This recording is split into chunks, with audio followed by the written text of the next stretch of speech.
If I see you in public reading one of these 12 books, then I'm going to be a little bit nervous for you. But if I see you reading one of these 12 books, I'm going to be super fucking hyped. Here is my most loved and least loved books of the year. Salud. So I read 77 books this year. I know, I can't fucking believe it either. I really never set out to read as much as I did this year. My only intention was to kind of see if ACOTAR that I read this time last year was a fluke, or if there was going to be more creativity to explore more stories that I would fall in love with, and that I did, but also that I didn't. Now, I'm obviously not going to go through all 77 books that I read throughout the year, but I am going to go through a quick as fuck recap of my most loved and least loved based on my Goodreads ratings, which, by the way, you can check out via the link in my bio. But before I get into it, tell me what you read this year, what you would recommend, and I will add it to my never-ending TBR list for the year ahead. Okay, so January, Court of Thorns and Roses. Obviously, this is where it all began. Although A Court of Mist and Fury definitely is my top 3 favorite books of all time above A Court of Thorns and Roses. Like, I have to give credit where credit is due. What I love about ACOTAR is that it's quite a straightforward story if you're a bit newer to reading or getting into fantasy or romance or anything like that. Whereas I personally wouldn't recommend Fourth Wing to someone who is just starting on this journey, because that is far more complex with its world building. I guess Fourth Wing is more fantasy with romance, whereas ACOTAR is romantasy. But it's essentially adult Beauty and the Beast story. And of course, this series itself just blows itself up in the best way. I remember reading ACOTAR and getting to like 3/4 of the way through and kind of feeling complete with the story, felt like it was great. And then we had like the last sequence, the last several chapters of the book that just completely took things in a different direction. And I'm so glad that they did, because I think that's what really hooked me into reading. Rather than just having something sweet and romance and fantastical, suddenly you get this like brutal, bloody, theatrical spread of a book in the last part. So I loved it. And I wish I could read it again for the first time. And I will be doing a reread eventually when Sarah J. Maas, fingers crossed, announces a release date for book 7? Book 6?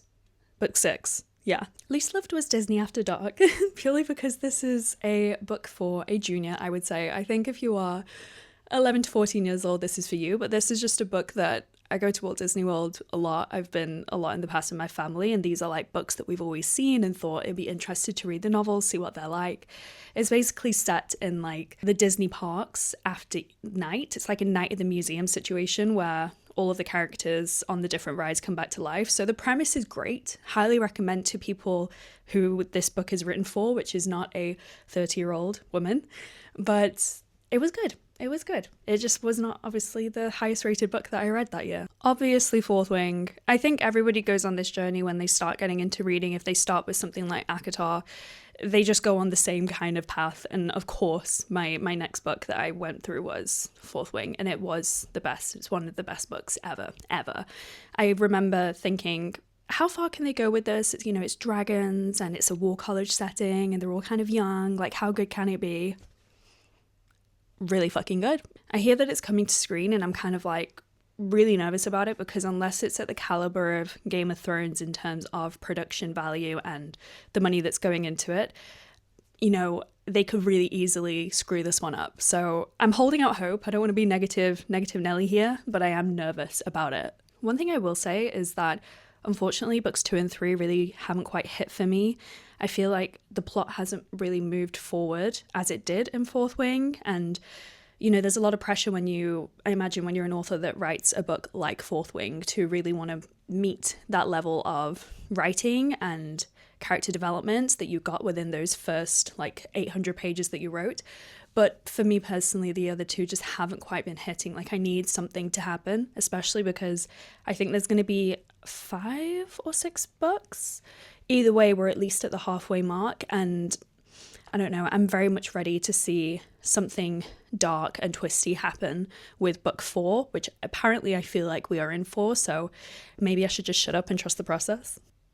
Kylie Snow is a new author, and while I didn't follow her from the very beginning. I am glad to say that I have been part of her community in these early stages, especially when she has written something so masterful and incredible as The Lies of Lena. This book follows Lena, who is a mage, so like a witch, and she is living with her mother in a village where mages and witches are not allowed. They are a no-no. So she is living dangerously. It's like forbidden where she is, and she needs to just make sure that she keeps that secret in order to keep herself and her family alive.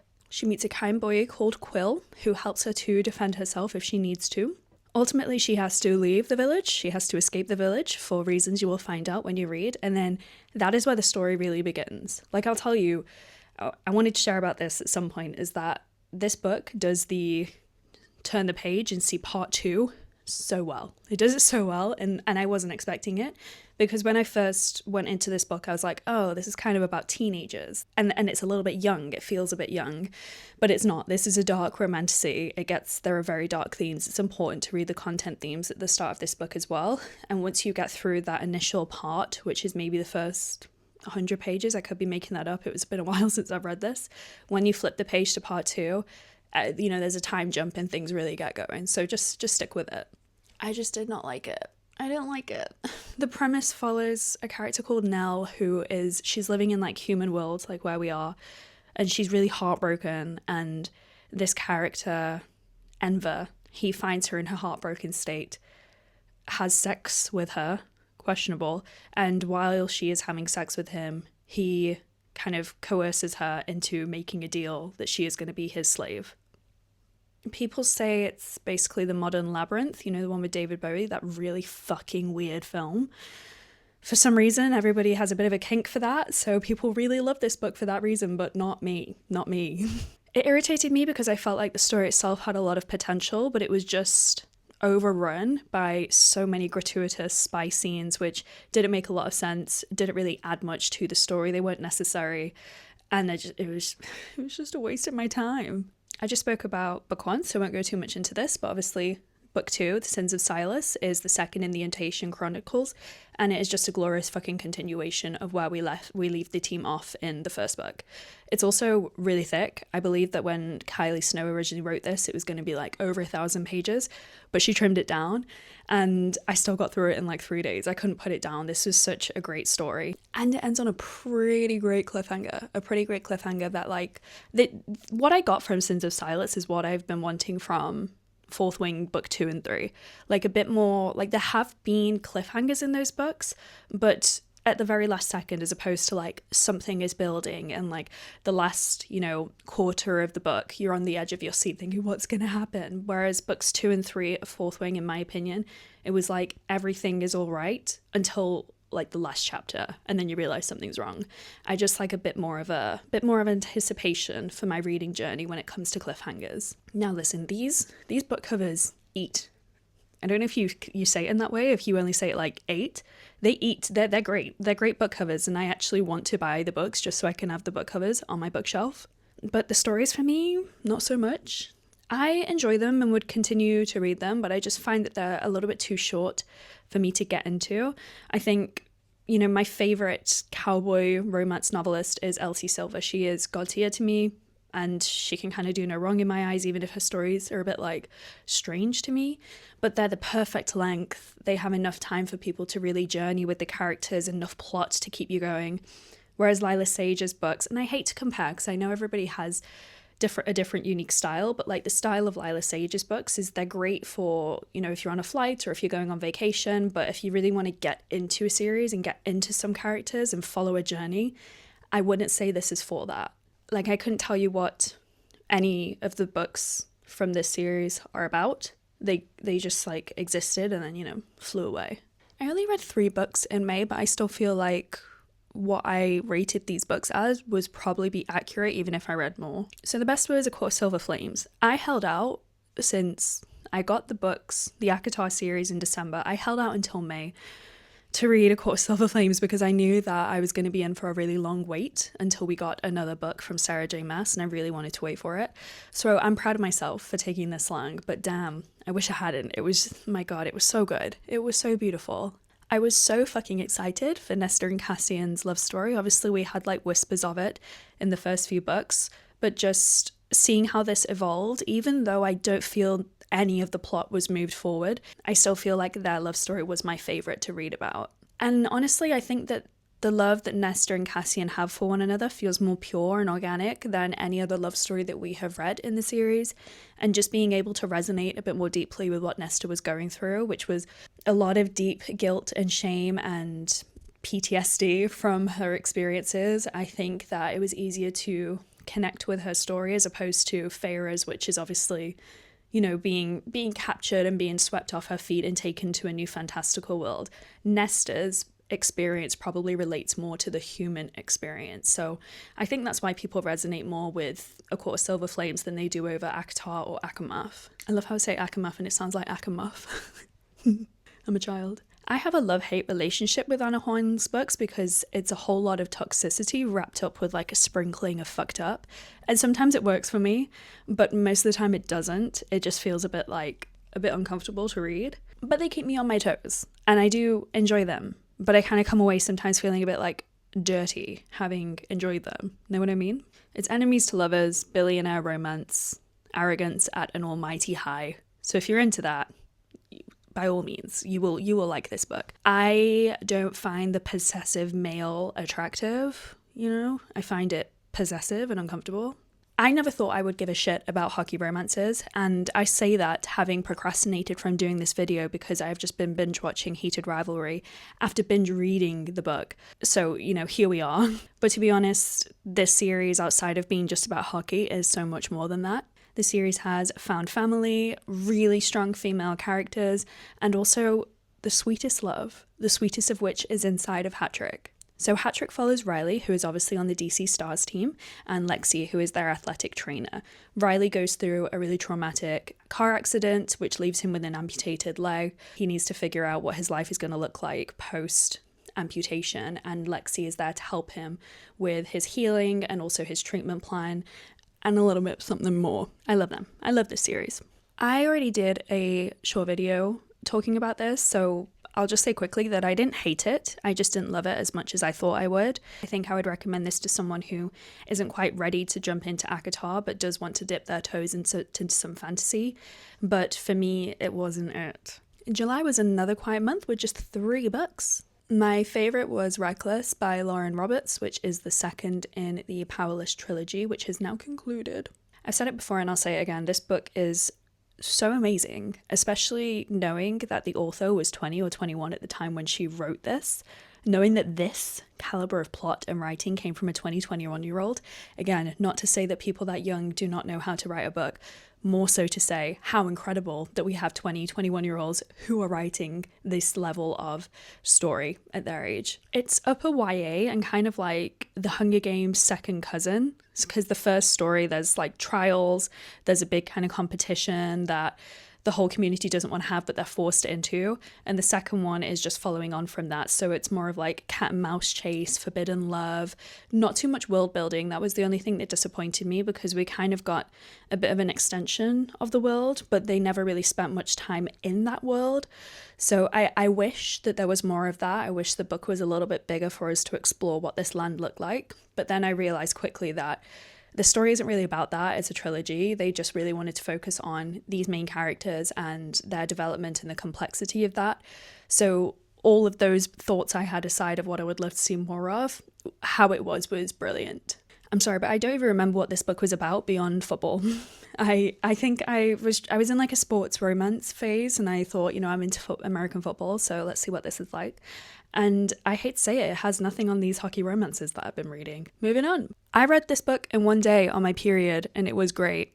This book was short. It kept me hooked, obviously, and I did not know what the twist was until it came. And I love that when you're reading a thriller and naturally you just want to guess something's going to happen. And I knew something was going on with maybe 3 characters that I thought would be involved with the twist, but I still didn't guess what the twist was going to be. I've spoken too much about this book more than it deserves. I just did not like it. I didn't like it, and it was an unfortunate introduction for me into Tessa Bailey's world and may well be my last journey into her books. Didn't like it.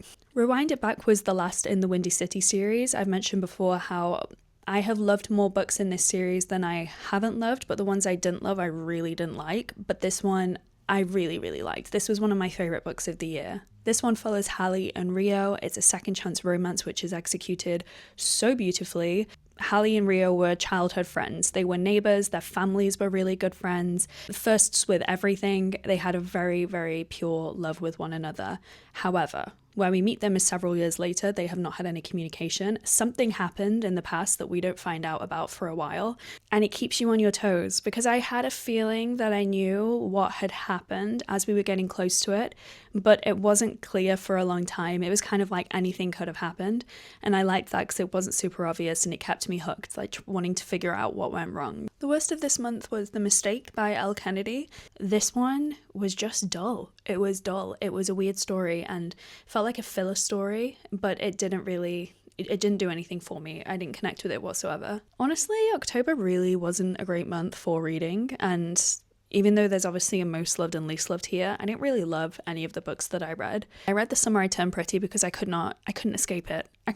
Like my explore feed on Instagram wouldn't allow me to escape this, and my mind told me that, okay, well, I've just gotta read it. It's just quite young. The writing is quite young. The plot is relatively basic. While I do think objectively it's a very good book, just not for me. Funnily enough, The Summer I Turned Pretty has inspired my own writing, so I need to give credit where credit is due. More on that later, but just the way that this book is written in terms of structure and journey, it inspired something that I am going to be working on in the new year. So, I respect the book. I just didn't love it. Listen, Chelsea Curter is one of my favourite romance novelists, easily. This book was not it, and had I started reading Chelsea Curto books by starting with this book, I would not have read the other books. Not because it was bad, but because, again, it was a bit like gratuitous at times and the story felt a little bit silly. It's basically a good serial killer who is interested in a school teacher who has a lot of interesting kinks that she would like to explore. Yeah, I'll say it again, I can never quite get behind a character who, whether he's a good serial killer or not, someone that's like clearly a bit of a bad guy, but he also really cares about consent.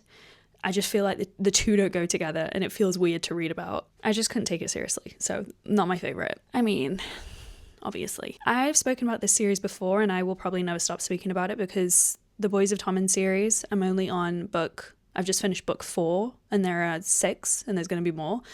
I can honestly tell you it's the best romance series I've ever read and probably will ever read in my life. Keeping 13 is the second in the series and it's a conclusion to Johnny and Shannon's story. Even though they will appear in the other books, this is like the ending of their story. The first would be my favourite because I always really honour the book that got me into the series, and obviously book 1 is always going to be the most important for that.